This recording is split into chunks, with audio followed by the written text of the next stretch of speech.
श्री गणेशाय नमः। अलख निरंजन आदेश। हर हर महादेव। नमस्कार दोस्तों, पिछले वीडियो में हमने भगवत गीता में बताए हुए भगवान को पाने के 3 तरीके आपके सामने प्रस्तुत किए हैं। आज इस वीडियो में हम और भी अनेक तरीके बताएंगे जिनसे आप भगवान को प्राप्त कर सकते हैं। तो पहला तरीका है योग्य गुरु की शरण में जाना। दोस्तों, गुरु के बिना ज्ञान अर्जित करना कठिन बन जाता है। गुरु की कृपा से ही भगवान से मिलने की योग्यता प्राप्त हो जाती है। गुरु की शरण में जाने से व्यक्ति के दोष मिट जाते हैं। यदि आप कम से कम एक बार तो गुरु चरित्र ग्रंथ का पाठ करेंगे तो आपको गुरु का महत्व समझ आएगा। गुरु का महत्व हर एक संस्कृति में बताया गया है। हिंदू संस्कृति में कहते हैं गुरुर् ब्रह्मा गुरुर् विष्णु गुरुर्देवो महेश्वरः गुरु साक्षात परब्रह्म तस्मै श्री गुरुवे नमः।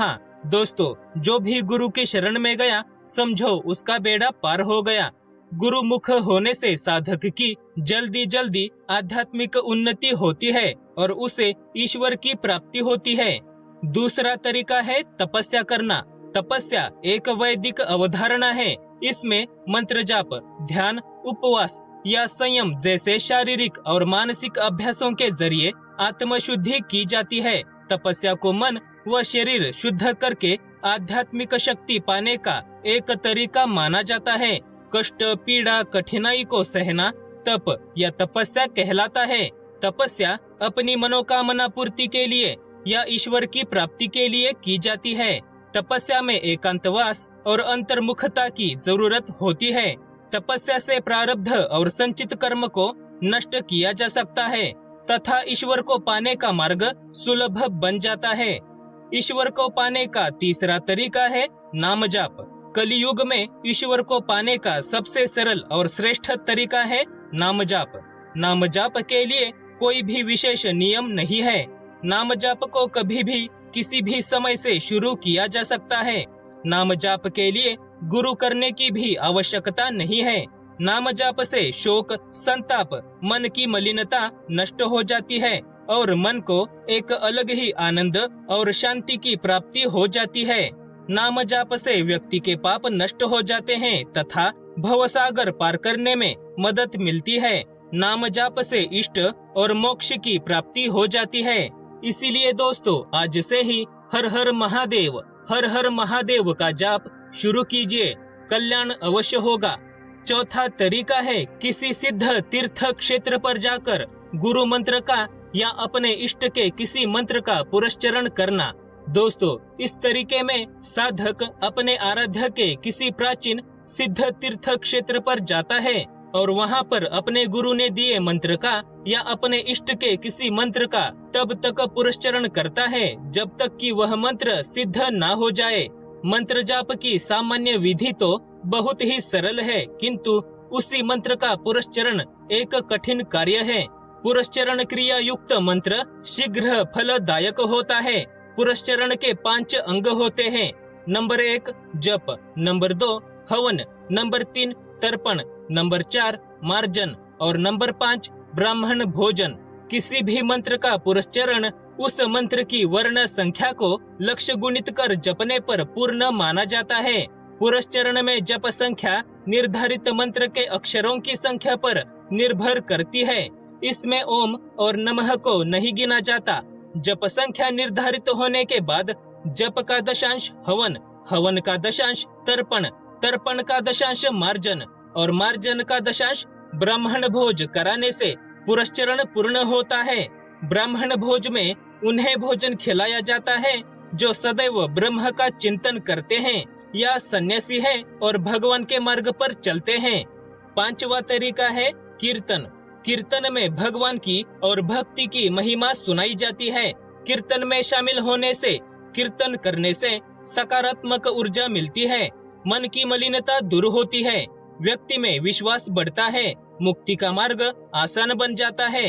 अगला तरीका है ग्रंथों का पाठ करना। शिव पुराण, स्कंद पुराण, विष्णु पुराण और अन्य पुराणों का, भगवत गीता का, देवी भागवत का तथा अन्य ग्रंथों का पाठ करने से व्यक्ति को ज्ञान और शक्ति की प्राप्ति होती है। व्यक्ति का भगवान से मजबूत जुड़ाव बन जाता है, जिससे व्यक्ति सहजता से ईश्वर तक पहुंच जाता है। ग्रंथों में गुप्त संदेश और उपदेश छिपे होते हैं। यदि आप स्वयं इन ग्रंथों का अभ्यास करेंगे तो कोई भी ढोंगी बाबा आपको भ्रमित नहीं कर पाएगा। ग्रंथों के पाठ से आपको अपनी मुश्किल का हल मिलता है और भगवान की कृपा भी प्राप्त होती है। यदि आप ग्रंथों का पाठ करने में, ग्रंथ पढ़ने में असमर्थ है तो आप उनका श्रवण कर सकते हैं। श्रवण से भी वही फल मिलता है जो पठन करने से मिलता है। 7वां तरीका है नित्य पूजा पाठ। दोस्तों, प्रतिदिन पूजा पाठ करने से व्यक्ति का तन मन शुद्ध होता है, मन को शांति मिलती है और जीवन में सकारात्मक ऊर्जा बनी रहती है। नित्य पूजा पाठ से घर में बरकत आती है। प्रतिदिन कम से कम 1 या 2 घंटे पूजा पाठ में व्यतीत करने से व्यक्ति का आध्यात्मिक विकास होता है और उसे दिव्य ऊर्जा मिलती है तथा ईश्वर की कृपा बनी रहती है। नित्य पूजा पाठ करना यह एक आसान तरीका है भगवान को पाने का। पूजन करने से देवी देवता प्रसन्न हो जाते हैं और साधक की मनोकामना पूर्ण करते हैं। पूजा के समय नाम जाप, मंत्र जाप किया जाता है। स्तोत्र, चालीसा, स्तुति, कवच, अष्टक आदि का पाठ किया जाता है। धूप, दीप, फल फूल नैवेद्य समर्पित किए जाते हैं और आखिर में कर्पूर आरती की जाती है। लेकिन यदि आपके पास पर्याप्त पूजन सामग्री नहीं है तो आप मानसिक पूजा भी कर सकते हैं, जिसमें किसी भी पूजन सामग्री की आवश्यकता नहीं पड़ती। दोस्तों, आप मूर्ति पूजा, प्रतिमा पूजा कर सकते हैं या फिर मूर्ति व प्रतिमा के बगैर भी पूजा पाठ कर सकते हैं। एक बात ध्यान में अवश्य रखिए कि पूजा पाठ की क्रिया आपके मन व भावना से जुड़ी है, सामग्री से नहीं। आप सगुण और निर्गुण दोनों तरीकों से ईश्वर की भक्ति कर सकते हैं।